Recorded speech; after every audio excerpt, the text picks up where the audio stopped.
कुठे आहेस तू? हु R you? ओ हो इंग्लिश इंग्लिश टाकून आलाय वाटतं आज. हे मी इंग्लिश पिल नाहीतर देशी. हु आर यू?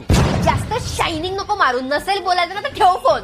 ए तू पण तो शानपणा करून फोन लावलाय ना, मग तूच ठेव ना फोन. मी नाही ठेवणार.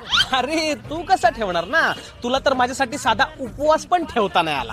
अरे ठेवला होता मी उपवास. गप फटारडे, मस्त खाऊन पिऊन मोडलास तू उपवास. मी नाही मोडला उपवास. आणि तुला काय माहित मी काय खाल्लं आणि काय नाही? अगं जेव्हा तू ढेकर दिलास ना, तेव्हा त्याच्या विविधतेने नटलेल्या सुगंधातनच मला कळालं की तू 4 प्लेट साबुदाणा खिचडी, 17 वडे आणि अर्धा लिटर दुधात 22 राजगिऱ्याचे लाडू कुस्करून रेटून आलीयस.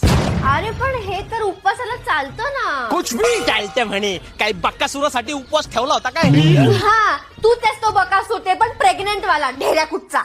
1 मिनिट थांबा. वाव काय जोक केला होता. 1 नंबर. काहीतरी फालतू बोलायचं कॉमेडीसाठी. अरे काय तू पण छोट्या गोष्टींवर ना भांडतोय. अरे बापरे, छोटं कारण. अरे आठव जरा, मी फक्त नख खातो म्हणून भांडली होतीस तू माझ्यासोबत. अरे घाणेरड्या, त्या नखांनी तू कानातली नाकातली घाण काढतोस, नको नको तिथे खाजवतोस आणि तीच नख परत तोंडात टाकतो. छी. त्यालाच तर खरी चव असते. मजा आया. छी. एक काम कर, जा आणि अख्ख्या गावाची नख खा.